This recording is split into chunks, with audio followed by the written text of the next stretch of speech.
पड़ा।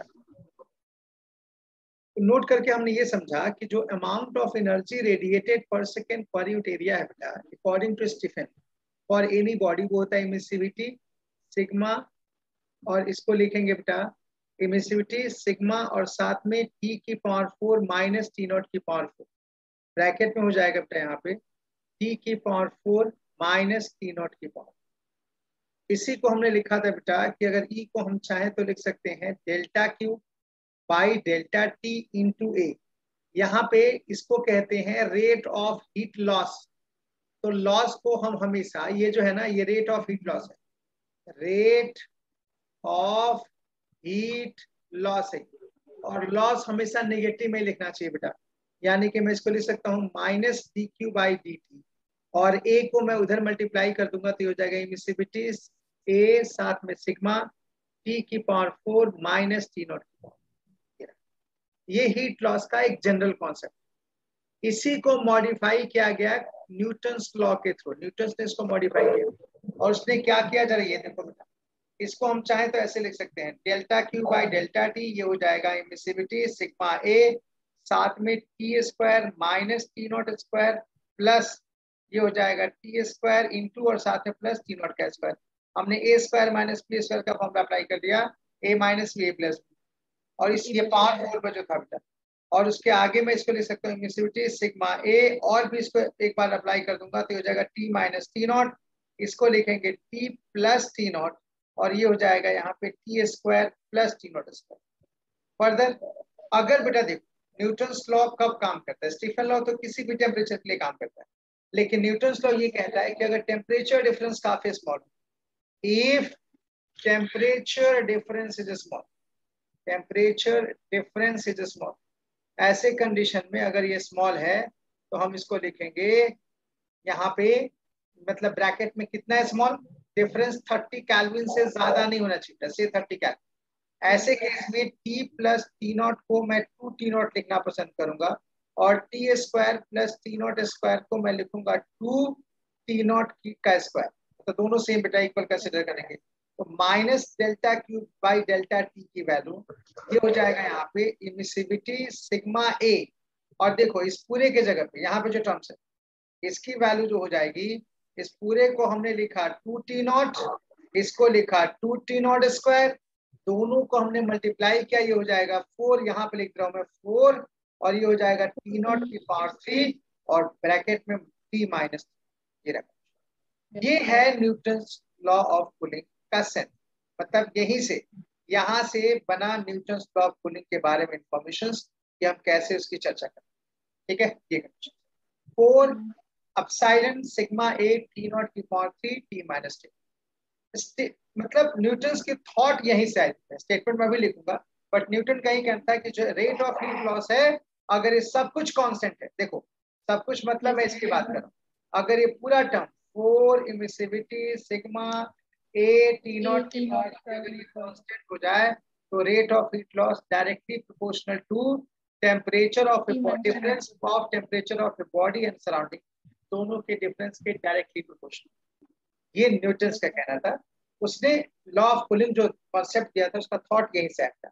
अब मैंने सिर्फ नोट में इसलिए कि मैं उसके तुम्हें याद भी रखना, मेडिकल के बच्चों के लिए ये सब बिल्कुल जरूरी, बस ये ध्यान रखना कि चीजें बनी कैसे, मतलब न्यूटन ने कैसे दिमाग में रखा उसके बारे में बात करें। ठीक है ना, ये इसका क्लियर। इसी डेल्टा क्यू को हम लिख सकते हैं ms इंटू डेल्टा डी, और उससे हो जाएगा बेटा rate of loss of temperature भी यहाँ से निकाल सकते हैं, तो रेट ऑफ हीट लॉस भी निकाल सकते हैं, rate of loss of temperature भी यहाँ से कैलकुलेट कर सकते हैं। इसको लिखो, फिर मैं बताता हूँ न्यूटन्स लॉ ऑफ कूलिंग का मतलब क्या था।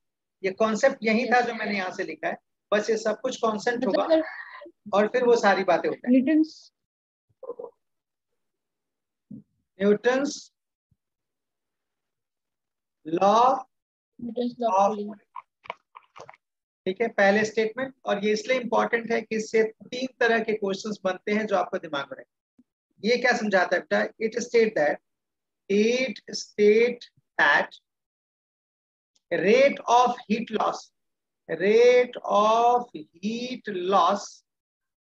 is directly proportional to to the difference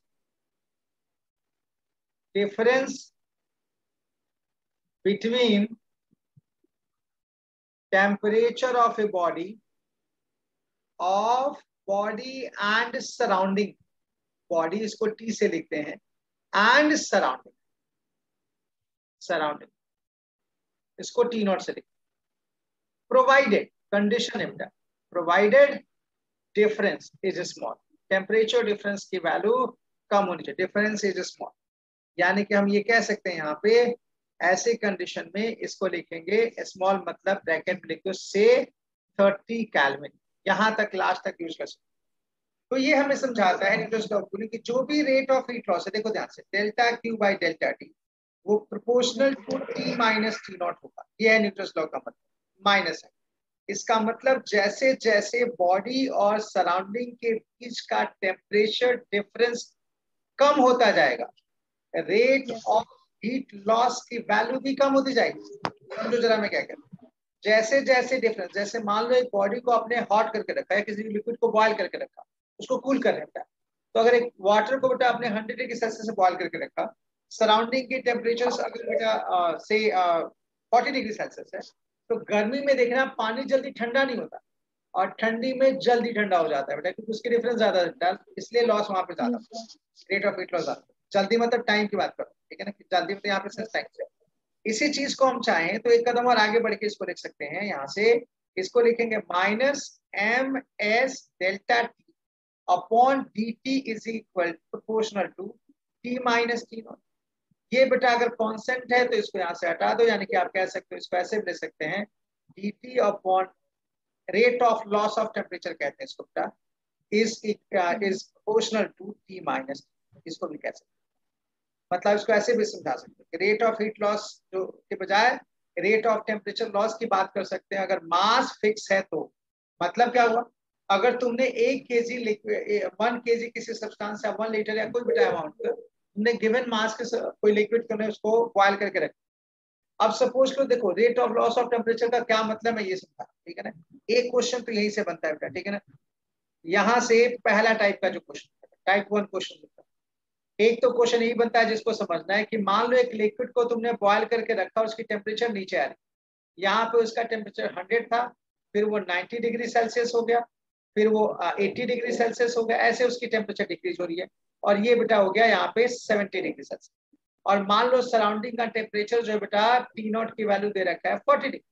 अब देखो इसका मतलब क्या, न्यूटन्स लॉ ऑफ कूलिंग तुम्हें समझाने की कोशिश कर रहा है बेटा कि अगर मान लो एक बॉडी 100 से 90, डिफरेंस 10 डिग्री सेल्सियस है, अगर 100 से 90 T1 टाइम में आ रहा है, 90 से 80 अगर T2 टाइम में आ रहा है, और 80 से 70 वो T3 टाइम में अगर आ रहा है, उसको टाइम लग रहा है, तो तीनों टाइम सेम नहीं होगा.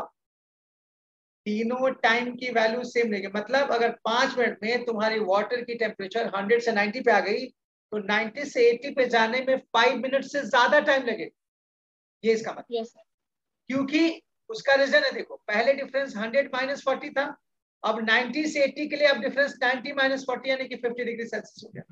यानी कि difference between body and surrounding, दोनों का जो टेम्परेचर का डिफरेंस है वो कम होगा, तो रेट ऑफ हीट लॉस कम होगा, इसीलिए टाइम ज्यादा लगेगा. समझ में आ गई बात. हाँ. तो मेडिकल में एक क्वेश्चन तो यही से बनता है बेटा कि इसमें ऑप्शन होता है कि बताना होता है, तो ध्यान रखेंगे T1 लेस देन T2 और लेस देन T3 है. सबसे ज्यादा टाइम T3 में लगना है, उसके बाद T1 में, उसके बाद T2 में. ये काफी इंपॉर्टेंट क्वेश्चन है, इसको ध्यान रखें. ये आपने भी पॉइंट क्या बोला कि जिसमें टाइम कम लगेगा, फिर से रिपीट करिएगा. मैंने कहा बेटा कि अगर एक बॉडी 100 से 90 पे आ रही है और 90 से वो 80 पे आ रही है, तो अगर कोई बॉडी तुम्हारी ठंडी हो रही है, कूल हो रहा है बेटा, वो 100 से 90 अगर 10 मिनट्स में आता है, तो 90 से 80 वो 10 से ज्यादा टाइम लगाएगा, 10 मिनट से ज्यादा टाइम लगेगा. अच्छा. उसका रीजन ये है कि चूंकि टेम्परेचर की डिफरेंस कम हो गया, इसलिए रेट ऑफ हीट लॉस की वैल्यू भी कम हो जाएगी. तो जब रेट ऑफ हीट लॉस की वैल्यू कम होगी तो टाइम ज्यादा लगेगी. ठीक है, ये इसका मतलब है. तो पहला क्वेश्चन तो यही से इसको ध्यान रखना है. दूसरा क्वेश्चन जो बेटा एक और न्यूमेरिकल्स बनता है उसकी बात करते हैं. फिर हम बेटा हमारे पास ये करें डेल्टा टी, हमारे पास ये इक्वेशन हो गया delta t upon T minus के साथ is proportional to t minus T not. तो मैं इसको लिख सकता हूँ minus delta t upon t की वैल्यू, इसको k t minus T not में जैसे के इज एनी कांस्टेंट, उसकी टेंशन लेने की जरूरत नहीं है। माइनस साइन सिर्फ इस बात को दिखा रहा है कि यहाँ पे टेम्परेचर लॉस होगा, बस ये दिखा रहा है, इस बात को ध्यान रखें, ठीक है ना। तो वो निगेटिव है, उसकी वैल्यू इस्तेमाल नहीं करते बेटा, वो डिफरेंस ही लेना होता है, पर ये इसका मतलब है। अब जरा न्यूमेरिकल सेक्शन में कैसे डील करेंगे मैं ये बता दूं, न्यूमेरिकल कैसे डील करोगे आप। तो जब आप न्यूमेरिकल्स करने बैठोगे यहाँ पे तो उसमें मेंशन होगा, जैसे मान लो न्यूमेरिकल्स के अंदर कि अगर कोई कहता है इफ ए बॉडी, न्यूमेरिकल में इस फॉर्मूले को कैसे इस्तेमाल करें, तो अगर कोई कहता है कि ये बॉडी कूल हो रहा है, कूल फ्रॉम T1 से T2, from T1 to T2, एक बॉडी T1 से T2 कूल, तो उसमें डेल्टा टी की वैल्यू कैसे निकालेंगे, वो हो जाएगा T1 माइनस T2, यही माइनस का मतलब। माइनस देखो यहाँ पे क्या है, एक बॉडी कूल हुआ T1 से T2 तक, तो होना चाहिए T2 माइनस T1, लेकिन चूंकि माइनस इसलिए हमने यहाँ पे लिखा T1 माइनस T2। बात समझ में आ गई, माइनस लॉस को तो कंफर्म है कि बॉडी ठंडी होगी तो T2 कम होगा, तो सीधे उसको पहले ही पॉजिटिव बना, डेल्टा टी की वैल्यू होगा। और जो ये किसके जगह पे लिखेंगे, ये जो लिखा बेटा, और यहाँ पे जो टी होगा उसकी वैल्यू लिखेंगे यहाँ पे t is equal to T1 plus T2 divide by t. बाकी सब आपको डाटा दे रखा होगा, ये डेल्टा टी और टी कैसे लिखना है ये इंटरेस्टिंग था, बाकी क्वेश्चन से आप इसको समझ। अब मैं आपको एक न्यूमेरिकल दिखाता हूँ कि क्वेश्चन कैसे करते हैं, एक क्वेश्चन से समझते हैं, और क्वेश्चन कैसा होता है उसकी बात करें। जैसे क्वेश्चन ऐसे होगा, यहाँ पे साइड में कर दूंगा एक क्वेश्चन याद। क्वेश्चन ये है कि हमारे पास कोई आपसे ये कहता है कि एक बॉडी बेटा, a body cool from 100 degree Celsius to 80 degree Celsius in 10 minutes, ये टाइम दे रखा। Find the time taken by body to cool from, body to cool from कहां से कहां, मैंने कह दिया 80 से 60 डिग्री सेल्सियस। आपको बताना है कि 80 से 60 में आने में कितना टाइम लगेगा। इफ टेम्परेचर डिफरेंस की दे रखी है बेटा t not is equal to 20 degree Celsius, ये रहा क्वेश्चन। एक क्वेश्चन ये होगा, देखो इसको सॉल्व कैसे करें। सबसे पहली शुरुआत जो होगी, एक एक करके जो इसमें मेंशन है उसकी बात होगी। सबसे पहले दे रखा है, पहला ऑप्शन है कि 100 से 80 हो गया, तो पहले हम 100 टू 80 की बात करें। इसमें क्या करेंगे, ये जो है 100 से 80 का मतलब ये T1 ये T2 है, तो देखो इसमें डेल्टा टी की वैल्यू हो जाएगी, माइनस कर दो 100 माइनस 80 यानी कि हो जाएगा 20, और टी की वैल्यू यहाँ पे निकाल लेंगे। टी की वैल्यू जो होगी या इसी के नीचे टी जो होगा वो हो जाएगा 100 प्लस 80 डिवाइड बाई 2, ये हो जाएगा 90। अब टाइम दे रखा है, डेल्टा टी की वैल्यू 10 मिनट्स दे रखा है, और बाकी सारी इंफॉर्मेशन हमारे पास। तो फॉर्मूला ये है delta t upon t is equal to k t minus T not. इसको मैं लिखूंगा यहाँ पे अगले स्टेप में, डेल्टा टी की वैल्यू देखो कितना है 20 है, डेल्टा टी के जगह पे 20, और इसको लिखेंगे बेटा यहाँ पे डेल्टा टी की वैल्यू यहाँ पे 20 है, तो इसको लिखेंगे 20 अपॉन नीचे हो जाएगा, यहाँ पे टाइम दे रखा है 10 मिनट्स इज इक्वल टू के, और टी कितना है देखो यहाँ पे टी हमारा है 90 और टी नॉट है 20, तो यहाँ पे लिखेंगे 90 माइनस 20, इसकी वैल्यू हो जाएगी, यानी कि इसको लिखेंगे 20, सॉरी ये 10 है ना कि 100, 20 बाई 10 इज इक्वल टू के इंटू 70, इसको हम बना लेंगे पहला इक्वेशन, ठीक है। ये हो जाएगी इक्वेशन नंबर 1, इसको यहाँ पे फर्स्ट इक्वेशन। अब देखो मैं 20 को 10 से कैंसिल नहीं कर रहा, उसके पीछे रीजन कुछ यहाँ पे ये भी नहीं कि मैं के की वैल्यू निकालना, जरूरत नहीं बेटा। अगले स्टेप में अगला क्या है, फ्रॉम तुमने कहा 80 से 60, अब इसके लिए डेल्टा डी कितना हो जाएगा 20, और 20 हो जाएगा। उसके बाद टाइम हमें निकालना है, टी की वैल्यू हमें कैलकुलेट करनी है, हमें नहीं पता डेल्टा डी की वैल्यू, और टी नॉट यहाँ पे डेल्टा टी और टी की वैल्यू हो जाएगी, दोनों को ऐड कर दो 70 डिग्री सेल्सियस, दोनों को ऐड करके 2 से डिवाइड करो, ये टी की वैल्यू आ गई। अगले कॉन्सेप्ट को दूसरा इक्वेशन बनाएंगे और फिर इसको सॉल्व करेंगे। चलो इसको लिखो फिर मैं उसका आगे बात करूँ। अब इसका इक्वेशन बनेगा delta t upon t is equal to k या माइनस के, जो भी है, अगर माइनस यहाँ पे हटाते हैं तो इसको चाहो तो माइनस के भी लिख सकते हो, लेकिन नहीं लिखा तो उसको हटा दो के, और फिर इसको लिखेंगे 70 माइनस 20। ये है 20 ऊपर, ये हमें निकालना है टी की वैल्यू, ये दे रखा है के इंटू 50। तुम चाहो तो माइनस रखो, नहीं तो कोई बात, ये दूसरा इक्वेशन। अब क्या करेंगे, फ्रॉम इक्वेशन 1 को सीधा डिवाइड कर दो इक्वेशन 2 से। देखो क्या हो जाएगा। पहला इक्वेशन था 20/10, दूसरा है 20/t। उसके बाद इसको इधर है k इंटू यहाँ पे 70 और यहाँ पे k इंटू है 50, ये इससे कैंसिल, 20 से 20 कैंसिल, ये t ऊपर चला गया, t upon 10 is equal to, ये 0 से 0 कैंसिल कर दो, 7/5 और t इज इक्वल टू हो जाएगा 7/5 इंटू 10। इसको सॉल्व कर लीजिए बेटा, ये हो जाएगा 14 मिनट्स। इसीलिए मैंने कहा था पीछे कि नीचे वाला टाइम, इसलिए मैंने कहा था T2 हमेशा T1 से बढ़ाएगा। देखो शुरू में 80 से, क्वेश्चन तो यही समझा, 100 से 80 आ गया 10 मिनट्स में, तो 80 से 60 डिफरेंस सेम है लेकिन टाइम ज्यादा लगेगा, यही कहता है न्यूटन स्टॉक। ठीक है। Yes sir. दूसरी बात, उसकी कॉन्सेप्ट की बात करेंगे तो यहाँ पे तीसरा जो टाइप्स है न्यूमेरिकल हटके, उसको हम कहते हैं कूलिंग कर्व। कूलिंग कर्व के बारे में चर्चा करने के बाद, तो कूलिंग कर्व हमें क्या समझाता है इसको देखा जाए। चल, कूलिंग कर्व का कॉन्सेप्ट हम यहाँ से देखेंगे। ये तीसरा है जो सीधा ग्राफिकल बेसिस पे क्वेश्चन आ सकता है, जिसको हमें समझना है। वो है, यहाँ पे लिख रहा हूं मैं, कूलिंग कर्व। मतलब अगर इसको हमें ये दिखाना, कूलिंग कर्व का मतलब ये है कि अगर तुमसे कोई ये कहता है कि बॉडी का टेम्परेचर वर्सेस टाइम का ग्राफ प्लॉट करो, तो ग्राफ कैसा होगा उसके बारे में बात करें। तो कूलिंग कर्व के लिए क्या करेंगे, यहाँ देखो हमारे पास पहले से मालूम है कि जो dt अपॉन dt, ये टेम्परेचर अपॉन टाइम, ये minus K t minus T not के इक्वल है, पहले से मालूम है।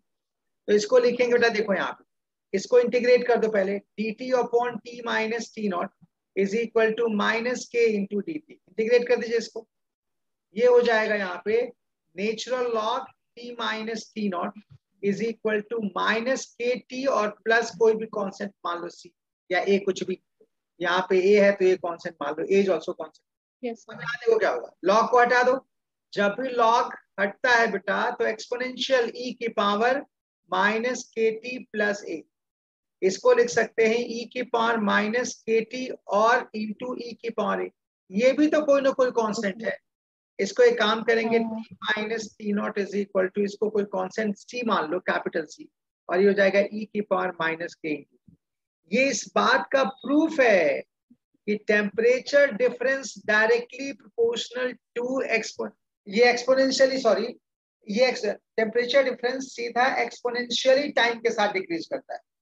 मतलब टी को हम टेम्परेचर ऑफ बॉडी जो होगी वो टी नॉट प्लस सी ई की power minus K into T के इक्वल होगी। किसी भी मोमेंट पे चाहे कुछ भी हो जाए, देखो दूसरी चीज जो ध्यान रखें, कुछ भी हो जाए बॉडी की टेम्परेचर टी नॉट से नीचे नहीं जा सकती, चाहे कुछ भी हो जाए। क्यों? क्योंकि इसकी वैल्यू 0 से नीचे, जो है ना टर्म्स एक्सपोनेंशियल जो लिखा है बेटा, ये जो टर्म्स है इसकी वैल्यू कभी भी 0 से नीचे नहीं जा सकता। तो ये ग्राफ दिखाता है कि टेम्परेचर वर्सेस टाइम का तुम ग्राफ प्लॉट करोगे तो सराउंडिंग से नीचे वो ग्राफ कभी नहीं जाएगा, कुछ भी हो जाए। ठीक है ना। तो अगर मैं उसका ग्राफ यहाँ प्लॉट करूँ, जैसे ये हमारे पास एक स्पेस है, देखते हैं यहाँ पे तो इसका ग्राफ कैसे होगा। तो पहला ग्राफ जो है देखो मैं प्लॉट कर रहा हूं, अगर टेम्परेचर वर्सेस टाइम का ग्राफ है, मतलब डेल्टा टी वर्सेस टी का ग्राफ है, तो इसका ग्राफ तो यहां से स्टार्ट होगा और ये बिल्कुल टाइम के साथ एक्सपोनेंशियली ऐसे जाएगा। लेकिन अगर मैं graph temperature of body versus T का प्लॉट कर रहा हूं, अब ये इंटरेस्टिंग है, इसको समझना है। यहाँ पे टी वर्सेस टी, लास्ट वाला लाइन जो लिखा है उसी ग्राफ की बात कर रहा हूं। तो यहाँ पे जब हम ग्राफ प्लॉट करेंगे तो देखो क्या होगा, ये है टी नॉट, कुछ भी हो जाए ग्राफ इसके नीचे नहीं जा सकता। इसको भी कूलिंग, 0 से नीचे नहीं, ये भी कूलिंग कर्व है, लेकिन ये डिफरेंस ऑफ टाइम और ये टेम्परेचर वर्सेस टी का ग्राफ है, ये तुम्हारा टी नॉट है। मतलब यहाँ पे ग्राफ जो स्टार्ट होगा यहाँ से होगा और वो देखो ध्यान से यहाँ पे चला जाएगा, नीचे नहीं जाएगा। इसको कहते हैं, समझ गए। इसका हो गया, ये ग्राफ दे रखा होगा जिसको हम कहते हैं कूलिंग कर्व। Cooling curve. मतलब इस सेंस में यहाँ पे अगर मैं इसकी बात करूँ, जो लिखा है ना ये, इसका यही सेंस है कि जब t की वैल्यू इंफिनिटी होगी तो t is equal to t nought plus c into e की पावर माइनस इंफिनिटी। अब इसकी वैल्यू जो होगी यहाँ पे जो लिखा है बेटा, इसका मतलब होता है जीरो। इसकी वैल्यू जो है वो जीरो हो गई, यानी कि t की वैल्यू टी नॉट की। मतलब जब टाइम इनफाइनाइट होगा तो टेम्परेचर ऑफ बॉडी सराउंडिंग के इक्वल है। सराउंडिंग तो कभी जा ही नहीं सकता बेटा। तो ये हो गया कूलिंग कॉन्सेप्ट। इस बात को ध्यान रखेंगे, इसमें सबसे पहले ऐसे यहाँ से स्टार्ट करना है और यहाँ से ये कॉन्सेप्ट यहाँ से शुरू होगा, यहाँ पे आना है और फिर उसके बाद से इसको प्लॉट करना है। ये दोनों एक है difference of temperature difference versus time का ग्राफ, दूसरा है temperature of body versus time का ग्राफ। ये दिखा रहा है कि एक बॉडी का टेम्परेचर टाइम के रिस्पेक्ट में कैसे डिक्रीज करता है। क्लियर? यस सर, समझ। बॉडी रेडिएशन क्या है, ऑब्जर्वेशन क्या क्या हम ले सकते हैं ब्लैक बॉडी रेडिएशन में, उसके बारे में बात करें। तो यहाँ पे दो बातें होंगी। पहला जो होता है वो होता है जब टेम्परेचर कांस्टेंट हो, और दूसरा जो होता है जब टेम्परेचर वेरिएबल। तो मैं पहले ग्राफ प्लॉट कर दूं और फिर केसेस की बात करूं। पहला केस यहाँ पे ये होगा कि अगर हम बात करें कि अगर ब्लैक बॉडी रेडिएशन में टेम्परेचर कांस्टेंट है तो क्या। तो फर्स्ट ऑब्जर्वेशन है केस 1 और इसको लिखेंगे इफ टेम्परेचर इज कांस्टेंट। अब देखो इज कांस्टेंट मतलब कांस्टेंट टेम्परेचर में किसी ब्लैक बॉडी में एनर्जी किस तरीके से रेडिएट होगी उसके बारे में बात करें। उसका ग्राफ कैसे होगा मैं यहाँ प्लॉट कर दूंगा। ये ग्राफ है ई लैम्डा वर्सेस लैम्डा का ग्राफ मैं यहाँ पे प्लॉट कर रहा हूँ। ई लैम्डा वर्सेस लैम्डा, ये जो ग्राफ होगा वैसे ये वेवलेंथ है यहाँ पे, और ये जो बेटा यहाँ पे लैम्डा है और ये ई है, ई लैम्डा है। अब ग्राफ देखो कैसा होगा एट कांस्टेंट टेम्परेचर। ग्राफ जो ऐसे वैरी करता है, कुछ इस तरीके का ग्राफ, जिसमें हम ये कह सकते हैं कि ग्राफ मतलब इसका सेंस ये है कि ई लैम्डा की वैल्यू वेरिएबल नहीं है, हर पॉइंट पे अलग अलग है। ये जो हमने ग्राफ प्लॉट किया है बेटा, ये किसी टेम्परेचर T1 पे ग्राफ है, ये टेम्परेचर T1। तो इस ग्राफ से हमें क्या पता चलता है? सबसे पहली बात ये पता चलता है यहाँ कि ई लैम्डा की वैल्यू थ्रू आउट, मतलब हर लैम्डा के लिए ई लैम्डा की वैल्यू सेम नहीं, पहली बात। दूसरी बात ये पता चलता है कि पहले जैसे जैसे हम लैम्डा बढ़ाते हैं ई लैम्डा की वैल्यू बढ़ती है, एक ऐसे पॉइंट पे पहुंचते हैं जहां पे ई लैम्डा की वैल्यू मैक्सिमम हो जाती है, उसको हम कहते हैं लैम्डा एम। मतलब वो वेवलेंथ जहां पे ई लैम्डा की वैल्यू मैक्सिमम, और उसके बाद ई लैम्डा की वैल्यू आप वेवलेंथ बढ़ाओगे तो भी डिक्रीज करना शुरू कर। ये इसका क्लियर, ये संसेप्ट। पहली बात यहाँ से होगी। फर्स्ट पॉइंट जो होगा बेटा यहाँ पे हम ये कहेंगे कि ई लैम्डा की वेरिएशन कैसे होगी उसको देखा जाए। तो फर्स्ट पॉइंट यहाँ से नोट करते हैं। पहला point, the value of E lambda, the value of E lambda is not uniform, uniform for same uniform for all value of lambda. Same नहीं, ऑल वैल्यू ऑफ लैम्डा। इसकी value uniform नहीं, for all value of lambda, her lambda के लिए, all value of wavelength, her wavelength के लिए ई lambda की value same नहीं है, ये इसका मतलब। सेकेंड पॉइंट क्या होगा, हम इसको ये लिखेंगे, the value of E lambda, the value of E lambda is increases as lambda is increasing, and at certain wavelength, ये हो जाएगा certain wavelength, the value of e lambda, तो इसको lambda m से लिखते हैं बेटा, the value of e lambda becomes maximum, ये रहा किसी ठीक है ना, ये कंडीशन। एंड बियॉन्ड इट, इसके बाद क्या होगा, beyond it the value of E lambda, value of E lambda is decreases as lambda is increase. मतलब लैम्डा बढ़ाने पे ई लैम्डा बढ़ेगा ये जरूरी नहीं है, ये दोनों केस यहाँ पे इस तरीके से काम। ये है ऑब्जर्वेशन 1, अगर टेम्परेचर कांस्टेंट है तो क्या। दूसरी कॉन्सेप्ट की बात करेंगे, वो होगा कि अगर हमारे पास टेम्परेचर कांस्टेंट नहीं है, अगर हम टेम्परेचर को इंक्रीज करेंगे तो क्या होगा। केस 2, सेकेंड ऑब्जर्वेशन जो होगा उसकी बात करें, ये है इफ टेम्परेचर इज इंक्रीजेस। तो देखो यहाँ पे क्या होगा, जैसे जैसे टेम्परेचर को इंक्रीज करोगे, पहला observation, the area of E lambda versus lambda is increases. Area को हम ई से, कैपिटल ई से लिखते हैं। देखिए क्या होगा, जैसे जैसे हम टेम्परेचर यहाँ बढ़ाएंगे, अगला ग्राफ जो होगा वो ऐसे होगा।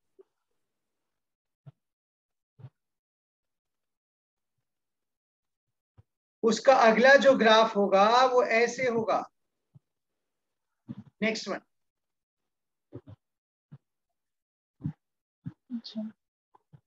नेक्स्ट जो ग्राफ है वो इस तरीके से पास करेगा, यहाँ से स्टॉप, ये ग्राफ पास करेगा। ये इसका मतलब, तो देखिए ये दिखा रहा है कि T1, T2, T3 का क्या इंपैक्ट है। ये इस पॉइंट को रिप्रेजेंट कर रहा है कि T3 की वैल्यू बड़ी है T2 से, बड़ा है T1 से। जैसे जैसे टेम्परेचर बढ़ाएंगे, the area of E lambda is increases as, इसके आगे, एज टेम्परेचर इज इंक्रीजेस। यही तो स्टीफन लॉ भी कहता है। एरिया का मतलब यहाँ पे कैपिटल ई से है, और कैपिटल ई टेम्परेचर के पार्ट 4 के डायरेक्टली प्रोपोर्शन होता है। ये स्टीफन लॉ का भी यही मतलब कहना था ब्लैक बॉडी के बारे में, और उसी का एक तरीके से ग्राफिकल प्रूफ हो गया कि ये भी तो ये दिखा रहा है कि टेम्परेचर बढ़ाओगे तो एरिया बढ़ती जाएगी, मतलब ई की वैल्यू, टोटल एमिसिव पावर की वैल्यू बढ़ती जाएगी। इसका ये सब। दूसरी जो सबसे इंपॉर्टेंट बात है उसको ध्यान दिया जाए, लैम्डा की वैल्यू। जब टेम्परेचर बढ़ रहा है, लैम्डा एम की वैल्यू, लैम्डा एम का मतलब है वो वेवलेंथ जहां पे ई की वैल्यू मैक्सिमम है। देखो ये रहा इसके लिए, और दूसरा जो है बेटा वो है इसके लिए, इसका ई लैम्डा यहाँ पे।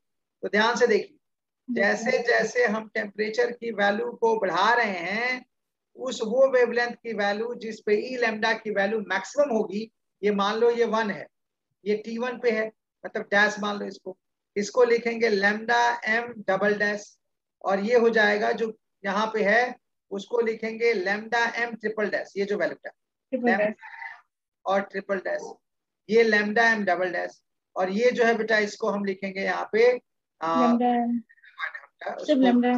एम डैश, मतलब एक डैश पहला वाला, दूसरा जो है लैम्डा एम, ये बेटा डबल डैश है ट्रिपल डैश। ये इस बात को दिखा रहा है कि जैसे जैसे टेम्परेचर बढ़ रहा है, वो वेवलेंथ जिस पे ई लैम्डा की वैल्यू मैक्सिमम है वो डिक्रीज हो रहा है। इधर क्यों आ रहा है, डिक्रीज मतलब इस साइड, लेफ्ट साइड आ रहा है, शॉर्टर साइड। मतलब लैम्डा एम डैश की वैल्यू जो है, ये इसका ये भी मतलब है, मैं ऊपर लिख दूं, इससे भी पता चल रहा है कि देखो ध्यान से, लैम्डा एम डैश की वैल्यू ये जो है बड़ी है लैम्डा एम डबल डैश से, लैम्डा एम ट्रिपल डैश। ये रहा इसका, यानी कि जैसे जैसे हम टेम्परेचर की वैल्यू को इंक्रीज कर रहे हैं, वो वेवलेंथ जिस पे ई लैम्डा की वैल्यू मैक्सिमम है, वो जो है बेटा वो डिक्रीज कर रही है, या फिर शॉर्टर साइड की तरफ। इसको हम कहते हैं विंग्स डिस्प्लेसमेंट लॉ, ये इसका नाम, कि वो वेवलेंथ जिस पे ई लैम्डा की वैल्यू मैक्सिमम होगी is shifted towards shorter side as temperature is increasing. ठीक है, चलिए सेकेंड ऑब्जर्वेशन है उसका, जैसे हम वेवलेंथ की टेम्परेचर को बढ़ाएंगे, वो वेवलेंथ जिस पे ई लैम्डा की वैल्यू मैक्सिमम है वो कम होती जा रही है। यहाँ पे लिखेंगे as temperature is increases, the value of wavelength इसको लैम्डा एम से लिखते हैं, at which E lambda is maximum is shifted toward shorter side, shifted toward shorter side, shorter side.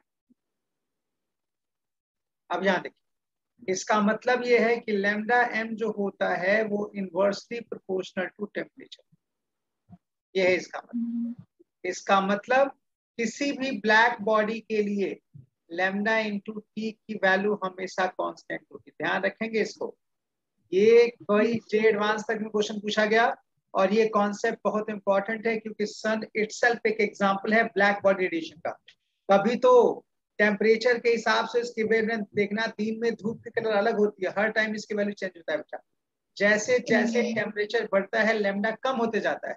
सुबह के टाइम में टेम्परेचर कम होता है, लैम्डा की वैल्यू ज्यादा होती है, तो सन हमें रेड दिखता है। और जैसे जैसे दोपहर होता है टेम्परेचर बढ़ता है, सन की कलर चेंज हो जाता है। इसी चीज को विंग्स ने रिप्रेजेंट किया था, उसको बोलते हैं wings displacement law. Displacement law, displacement law ये क्या है बेटा? ये इसी चीज के बारे में मेंशन करता है, विंग्स डिस्प्लेसमेंट लॉ का ये मतलब बेटा। ये एन है विंग्स डिस्प्लेसमेंट लॉ जिसकी हम बात कर रहे हैं। का जरा Wien's displacement law,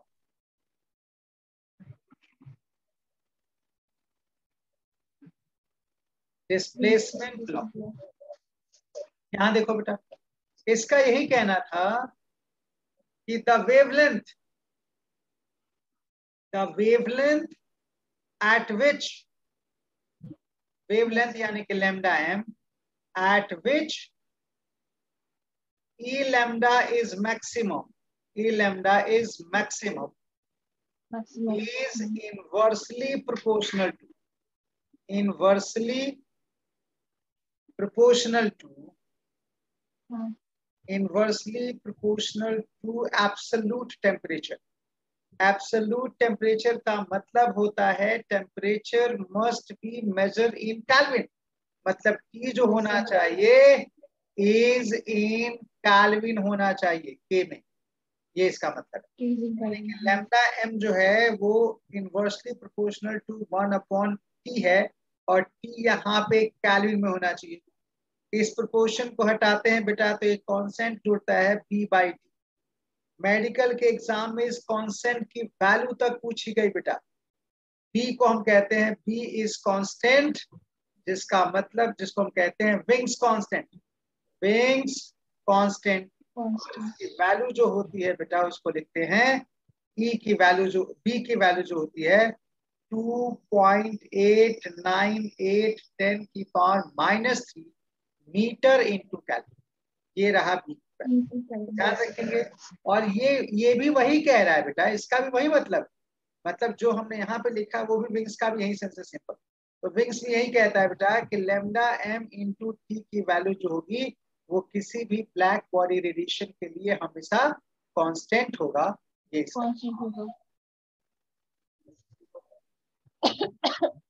solar constant. Yes sir. इसको हम कैपिटल एस से लिखते, इसको, इसका क्या मतलब है? यहाँ ये हमारे पास सन है और इसके अराउंड बेटा कोई भी प्लैनेट जैसे अर्थ बेटा वो घूम रहा है, तो अर्थ सोलर कांस्टेंट जनरली अर्थ के लिए होता है। ये एक इस पाथ में ऐसे घूम रहा है, तो किसी भी पॉइंट पे सन और अर्थ के बीच में, अगर मान लो अर्थ यहाँ पे है, ये अर्थ है, ये सन है, तो किसी भी पॉइंट, मान लो तुम यहाँ पे खड़े हो इस पॉइंट पे, ये पॉइंट भी है, यहाँ पे जो भी तुम हीट रिसीव करते हो पर सेकेंड पर यूनिट एरिया, वो भी नॉर्मली जो ऐसे गिर रहा है इसके ऊपर बिल्कुल नॉर्मल। तो जो भी तुम हीट रिसीव करते हो, जैसे मान लो इस पॉइंट पे खड़ा होकर के हमने 1 मीटर स्क्वायर सरफेस का एक प्लेट ले लिया और उस पर जितना हीट है उसको मैं कैलकुलेट करना चाहता हूँ, तो उसका नाम होता है सोलर कांस्टेंट, उसको कहते हैं सोलर कांस्टेंट।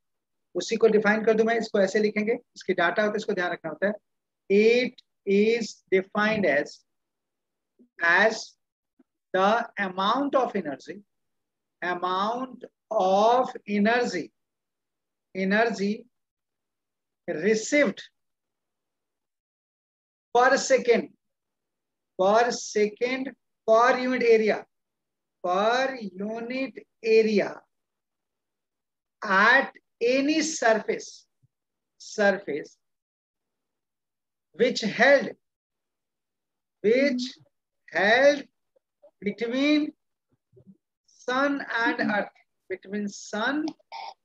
earth, वो भी नॉर्मली। इसकी वैल्यू फिक्स होती है और एस की जो वैल्यू थी सोलर कांस्टेंट, एस जो होता है उसके दो डाटा, इसको ध्यान रखना है। याद रखो, पहला होता है एस इज इक्वल टू 1388 वाट पर मीटर स्क्वायर, और इसको हम वैसे जनरली ये भी इस्तेमाल करते हैं कई जगह बुक में, ये भी होता है बेटा, चूंकि पोजीशन सन की चेंज होती है इसलिए इसको हम 1400 वाट पर मीटर स्क्वायर भी इस्तेमाल, तो ये भी यूज करते हैं, ये भी यूज करते हैं, क्योंकि सन की पोजीशन फिक्स नहीं इसलिए दोनों चलेगा, कोई दिक्कत नहीं। इससे हम क्या कर सकते हैं, इससे हम ये निकाल सकते, देखो रेट ऑफ हीट रिसीव अगर निकालना हमें, हीट रिसीव्ड, अगर हम ये निकालना पड़ जाए कि कितना हीट सन दे रहा है, तो उसकी वैल्यू जो है ना, बस आपको एक काम करना है, उस एरिया से जो इसका रेडियस है जहां पे तुमने रखा है उसके एरिया से बस मल्टीप्लाई कर दो, उससे तुम्हें हीट निकल जाएगा। यानी कि सन तुमको कितना हीट दे रहा है उसकी वैल्यू तुम यहाँ से लिख सकते हो S इंटू 4πr²। आर वो डिस्टेंस है जहां पे तूने उस सरफेस को हेल्ड किया है जिसपे हीट रिसीव हो रहा है। इसी कॉन्सेप्ट से हम टेम्परेचर ऑफ सन की बात कर सकते हैं। टेम्परेचर ऑफ सन भी इसी से निकाला जाता है। तो टेम्परेचर ऑफ सन कैसे निकलेगा, यहाँ देखो, temperature of sun is example of perfectly black body.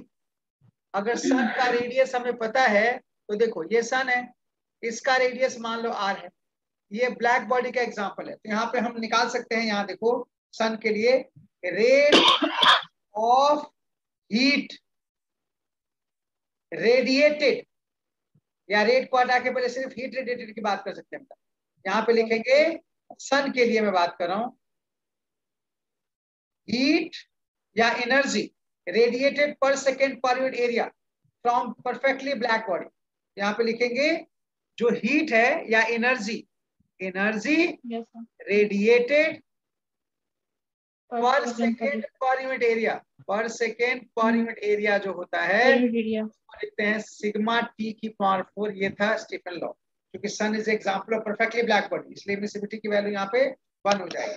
तो अगर मुझे ये निकालना हो रेट ऑफ हीट रेडिएटेड, कितना रेडिएट हो रहा है बेटा हीट रेडिएटेड, तो उसका जवाब होगा यहाँ पे, इसको लिखेंगे एरिया से मल्टीप्लाई, सिग्मा टी की पावर 4 इंटू 4πr²। ये वो हीट है, देखो ध्यान से, ये वो हीट है जो सन दे रहा है और ये वो हीट है जो टोटल हम रिसीव कर रहे हैं। अब सन के सिवाय हमारे पास कोई और सोर्स तो है नहीं, क्योंकि हम सन के ही हीट के सारी कवर कर रहे हैं। ये है रिसीव, ये है रेडिएशन, मतलब जो सन ये दिया और हम यहाँ पे खड़े होकर के किसी सरफेस पे इस पॉइंट पे हमने वही सारा हीट रिसीव किया बेटा जो इस डिस्टेंस पे खड़े। बस ये है कि इसका रेडियस जो था r है, इसका रेडियस जो है बेटा वो कैपिटल, ये है स्मॉल r, और ये जो सन का रेडियस है वो है कैपिटल r, बस ये फर्क जो हमने यहाँ पे लिखा था।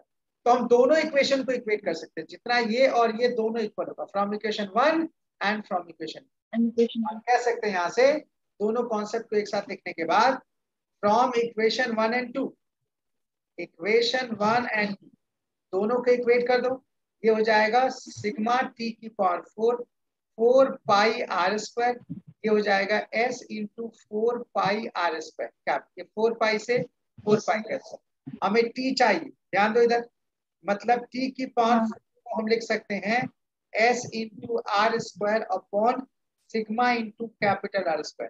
टेम्परेचर ऑफ सन की वैल्यू ये होती है फॉर्मूला बन s into r² upon sigma into capital r²। ये टेम्परेचर ऑफ सन की वैल्यू है फॉर्मूले के हिसाब से, जिससे हमने सन के टेम्परेचर को एस्टिमेट किया। कोई सन के पास तो ज्ञान नहीं बिता है, बट एस्टिमेशन यहाँ से जब इसकी वैल्यू रखते हैं तो टी की वैल्यू जो आती है वो आती है वैसे 5896 केल्विन, लेकिन कई सारे जगह पे 6000 केल्विन में चलता है। ये भी एग्जाम का क्वेश्चन है डायरेक्टली जो मैंने यहाँ पे लिखा था, टेम्परेचर ऑप्शन। और अगर हम बात करें, इसीलिए हम कहते हैं कि सन की टेम्परेचर जो होती है वो 10 की पावर 4 के ऑर्डर में, ये लगभग एस्टिमेशन है कि टेम्परेचर ऑप्शन जो होगा 6000 केल्विन के आसपास।